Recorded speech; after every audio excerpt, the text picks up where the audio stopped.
Hey everyone, today I decided to start a new playlist. It's going to be what most people voted for, and that is personal experiences in the occult. I know people like ghost stories and hearing of other people's experiences and things like that, because it's kind of rare nowadays to hear of things like that, unless you're, listening to podcasts and, stuff that's fiction. But authentic experiences from the occult. And I've been into the occult for over almost 20 years, probably, give or take, off and on.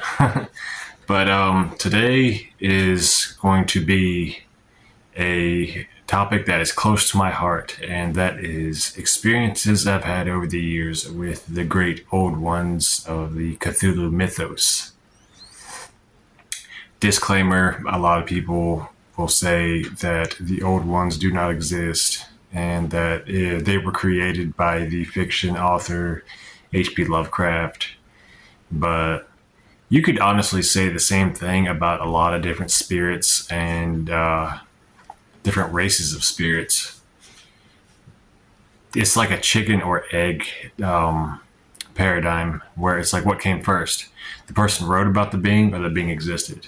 A lot of H.P. Lovecraft's great old ones actually came from his dreams. He was what I believe to be a seer that he tapped into different realities on the edge of human consciousness in his dreams and brought back knowledge of these ancient beings that do indeed exist. They are very, very real. And if you want to take it to the extreme, you could say that they are ancient Sumerian beings. Like Cthulhu could be the same, very well same as the offspring of Tiamat, Kululu, which translates as fishman. But, regardless, I'm not going to argue about the reality of these things. I'm going to share some of my experiences with them. And that tells me that they have reality. Some of the experiences with them have been some of the most intense experiences I've had in the occult. But let's get started, shall we? There are normally 7 primary old ones of the Cthulhu mythos. They are Dagon, Cthulhu, Nyarlathotep, Yog-Sothoth, Shub-Niggurath, Yig, and Azathoth. I'm going to start with an experience that I had with Lord Dagon. He is an ancient Canaanite deity as well as a great old one.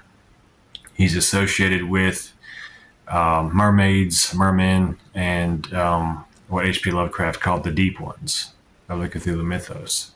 He resides in the ocean. Some people have called him Leviathan. Anyways, back when I used to go fishing a lot, I went catfishing quite often, and it got to where I wasn't catching that much. So I was like, all right, I'm going to give Dagon an offering of some coins and then go fishing, see what happens. So I did that. I tossed 2 quarters in the river and said a prayer to Dagon. And then the next day, I caught 2 of the biggest catfish of my life. And that was really interesting. What was the creepy part, though, was afterwards, I looked in the river, and there are footprints going from the deep part of the water through the sand that was underwater up to the surface. And when it reached the surface, the footprints stopped. So that was pretty creepy. There are beliefs that Dagon himself can only go as close to the shore as the lowest tide. So it kind of reflected that, like maybe it was one of his offspring, the deep ones, residing within the river.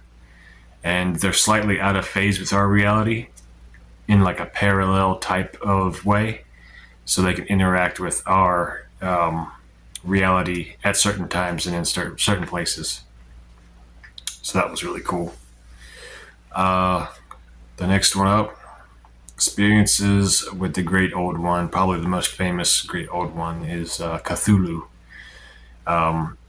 His name is not humanly pronounceable. Some people say Cthulhu. Some people say Cthulhu. If you listen to my dream incubation video on him, I pronounce that Cthulhu. And that's kind of the approximate pronunciation H.P. Lovecraft gives.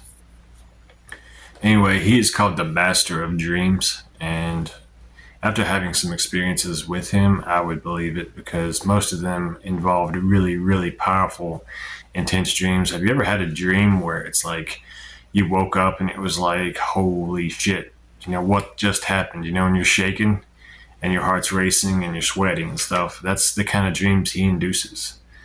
But one time, years ago, I had a dream about Cthulhu. He rose from the ocean, like the stars became right, and he escaped his tomb of R'lyeh, which is in the Pacific Ocean. And I heard sirens going off in the dream. I saw him on the horizon destroying things. And it was like so intense. And the creepy thing was I heard a heartbeat within the earth in that dream. It was like boom, boom. And it just vibrated the whole area. And I think it was the heartbeat of Cthulhu. And when I woke up, I still heard it for about 5 minutes afterwards. I even ran outside to look around to make sure the world wasn't ending. That's how intense and potent that dream was.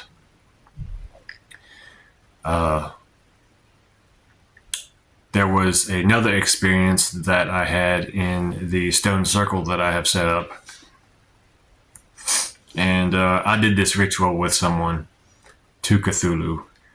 And it was like a dark presence filled the area. We started hearing like drums up in the woods, even though there was nobody up there, as far as we know. And it was just a really dark, menacing presence that was just like trying to reach out to us.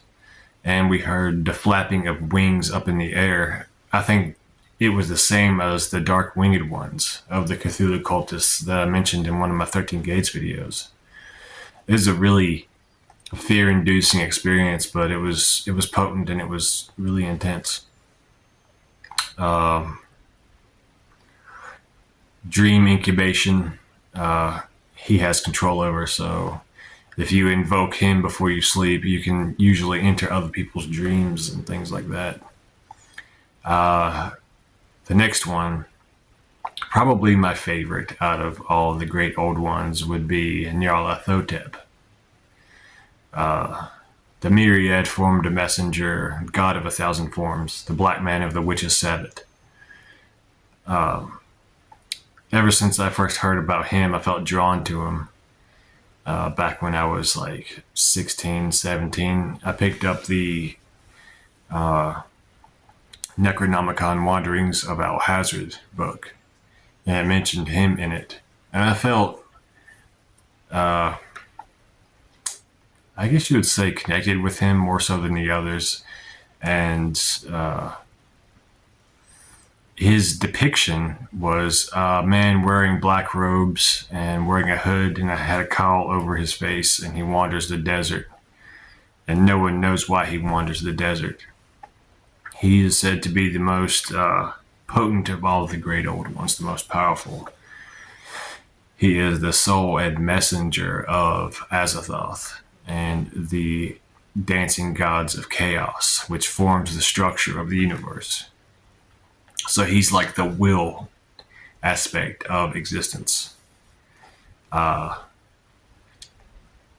had dreams about him where he showed up in his demonic manifestation. He appeared as a black creature with writhing tendrils and a burning eye in the center of his forehead. You can look up depictions of him. He has many different forms. As I said, the black man of the witch's sabbath, which connects him with European witches and Satan. Some people believe that he and Satan are one. He's like the secret name behind Satan. Some people say they're two different beings. anyways, there was a ritual in that book that I mentioned where you can draw his symbol on the sand, and there's an incantation that you can recite to call upon him. You recite his name 3 times after you draw his sigil up on the sand, and he will show up in presence. I've used that ritual quite a few times. One time it was like a bunch of fireflies swirled around the sigil, and his presence was made manifest there. A lot of times when I would do that ritual, right afterwards, I would see a fox in the woods. And foxes are associated with trickery and slyness, and so is this entity. Some people like to associate him with the sphere of Mercury, and that makes pretty good sense because he's the messenger of the gods, so is Mercury. So they have a lot of parallels there. I started dressing like him when I got out of school. Started wearing all black, more than I already was, but I would also wear a hood up, and I would go on long walks at night by myself, just pondering the nature of the universe. And I felt a really strong connection with him there. I have seen people who have tried to call upon him and they were haunted afterwards. Like they had to do banishings and stuff because he does bring the force with him, like a force of dark energy and a lot of manifestations of shadow beings. Usually manifest around his presence, hauntings and things like that, because he's associated with necromancy and working with the dead. And I usually call upon him when I'm working any form of serious necromancy. Back to what people like to say about the reality of these things, he actually came to H.P. Lovecraft in a dream, in a vivid, lucid dream. And when H.P. Lovecraft woke up, he wrote his name down. He didn't create him at all. A lot of beings, I believe it's difficult for them to reveal themselves to people in their dreams so potently. But he definitely is, I would say, the most coherent forms of the Great Old Ones, the one that you would want to open up a dialogue with if you ever wanted to start working with the Great Old Ones, because he's the messenger of them all. The next one is an experience, or a few experiences with the Great Old One, Yog-Sothoth, the Lord of Portals and Gateways. I've done rituals to him where I would go into the ritual chamber. I would think it would be 15 minutes, and I would pass beyond the gate. I would come back, and it had been like 2 hours. So time distortion. He is the master of all time and space. Past, present, and future all are one in Yog-Sothoth. He appears as a congeries of spheres overlapping and linking one over the other. And in between where those spheres merge is the gateway. He can teach a person how to master astral travel. Any and all of the 13 gates experiences that I share have been induced by an invocation to Yog-Sothoth, because he opens the ways. He would be associated with Jupiter and the being Janus, the Lord of all gateways. I believe the people who follow Ionism are in contact with an avatar of him because they have learned yantras to open gateways to both positive and negative dimensions. So I think that Yog-Sothoth influences them.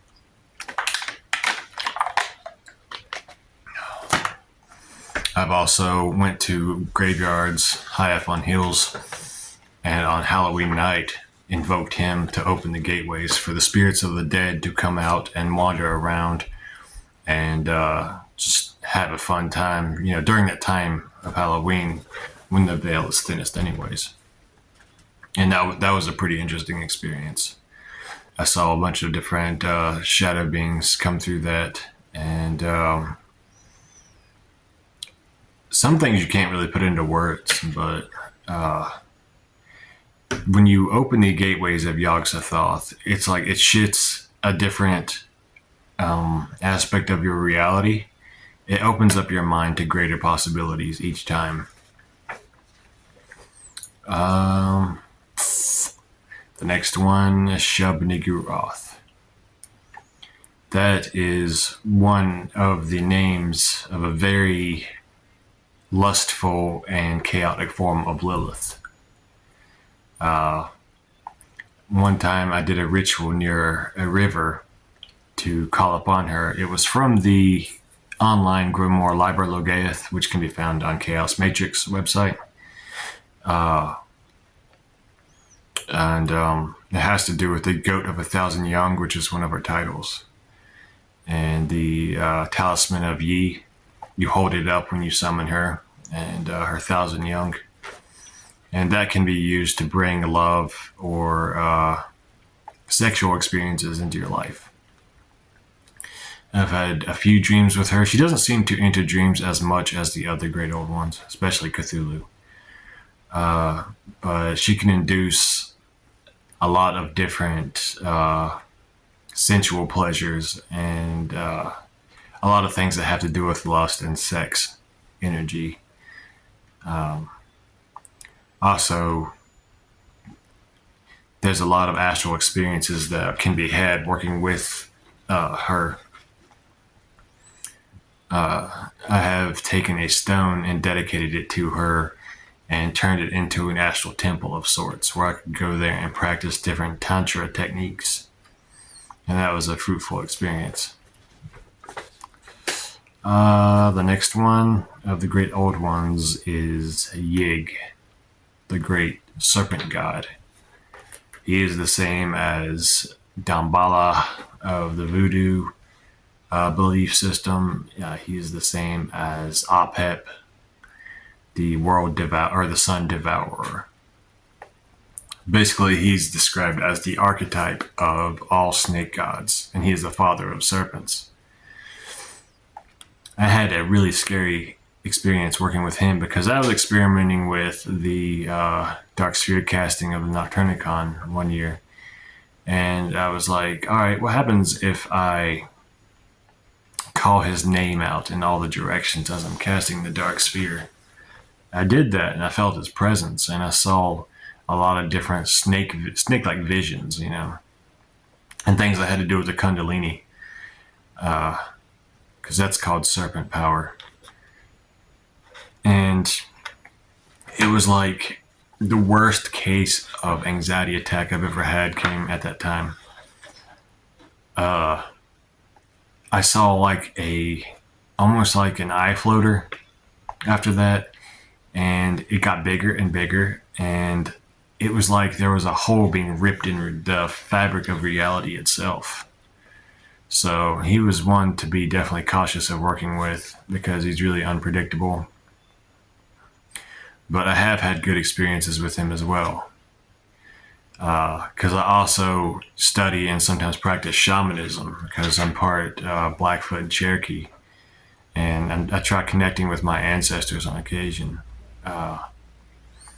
But I called upon him one day, and I went to a deep meditation. I closed my eyes and I focused upon him, and it's like he gestured me to ride upon his back through tunnels that went to the earth. And so I explored different gateways riding on the back of Yig. That was a really fun path working. I learned a lot that way. So towards the fall of the year, you don't want to invoke him so much because that's when he becomes ravenous and more unpredictable. But if you ever want to find any kind of gnosis, Ophidian gnosis as they call it, associated with serpents, he would be a good old one to invoke. And finally, Azathoth, the demon sultan of existence. Some people see him as the dark reflection of Yahweh. Basically like looking at it through the opposite end of a telescope. the darker alter ego of him. And I don't like to so much mix paradigms. I see Azathoth as his own thing outside of time and space. It is said that he dreams everything into reality. And when he awakens, we don't. I think that's a really cool way to see the universe. Like it's all dreams of Azathoth. There's another really cool belief that Azathoth sits upon his throne at the center of all chaos and all infinity, and he plays a flute, and on that flute, the notes create all form, all shape, everywhere. And if you invoke Azathoth and you play a flute and let yourself go into a trance, you can connect with the center of all existence. That's a nice poetic way to describe creation this universe, because everything is formed on vibrations, different levels of vibrations. String theory and all that kind of connects with it as well. I believe there's Hindu parallels with that too. But I've journeyed to the center of all infinity before in astral meditations and astral traveling, and it's a really intense experience. It kind of brings you back to the center, brings you back to the center of yourself even, and lets you reconnect with something primal, something that's beyond words, where creation and destruction, right and wrong, positive and negative, everything collapses in upon itself, and the raw force of creation and existence manifesting out of nothing, things expanding from a central point outward in all directions. It's a really profound experience. It's said that he is blind and mindless. That's why creation seems so chaotic and random, and things like karma and things like that doesn't seem to really exist, because it all just plays out, as a dream, as it were.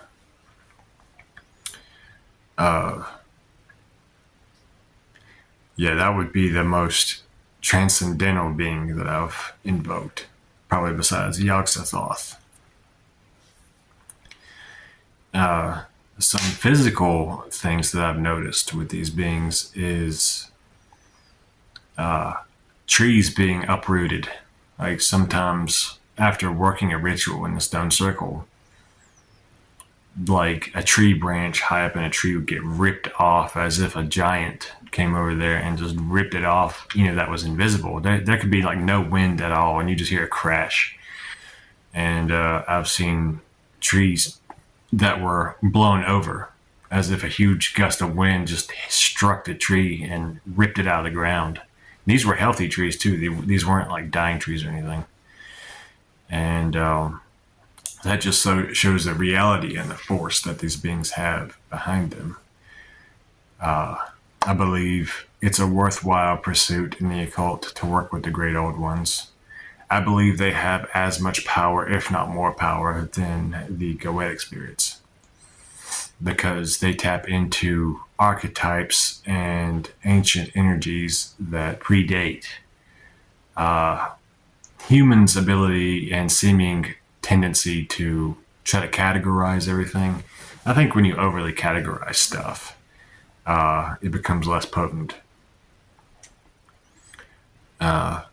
Sometimes I like to associate the old ones with planetary spheres, but in most cases, I like to just see them as pure agents of chaos, pure agents of creation and destruction.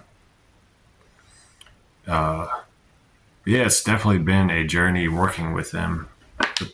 Some people nowadays like to call it the 23 current or the Cthulhu Mythos current.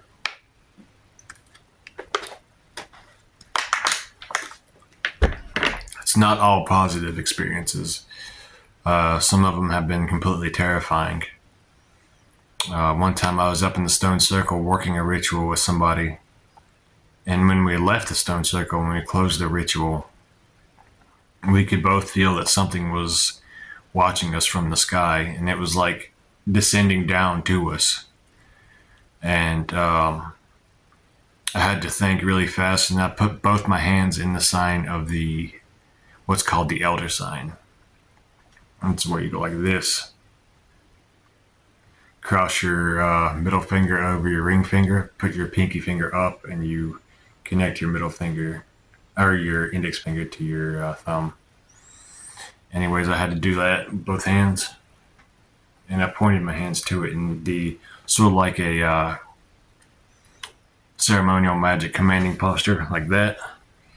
And whatever it was just vanished. But we saw like it was like a gray mist that was approaching us. I think it was just going to try to just wipe us out, like just kill us. So you'll definitely want to know about the elder seal and the elder sign with the hands, because normal banishing rituals don't work with the great old ones. Same thing with elemental banishings. They don't have any effect on them. If they want to come through, they're going to come through unless you use what I mentioned.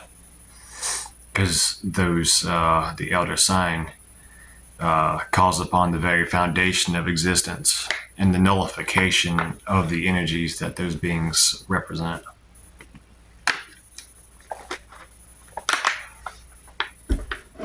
I've only had to use the elder sign, I believe, once. But yeah, this was just a little lengthy video on some of my experiences with the great old ones. Almost kind of like, sharing personal experiences that people might not be able to get anywhere else, because I don't know of anybody who worked with the great old ones to such an extent as I did throughout the years. Because I saw potential in the different paradigms itself associated with the great old ones and the chaos magic surrounding it. But I think that about covers it for this video. I hope y'all enjoyed it. I tried not to stumble over my words too much. I'm trying to get a little bit better at that, but yeah, I hope y'all enjoyed it. I plan on making some new videos probably within the next week or so. I might start one sharing my experiences with the Go Ed experience. Yeah. Ave Nyarlathotep and Ea, the great old ones. Ea Ragazangaro, hail the ancient dreams.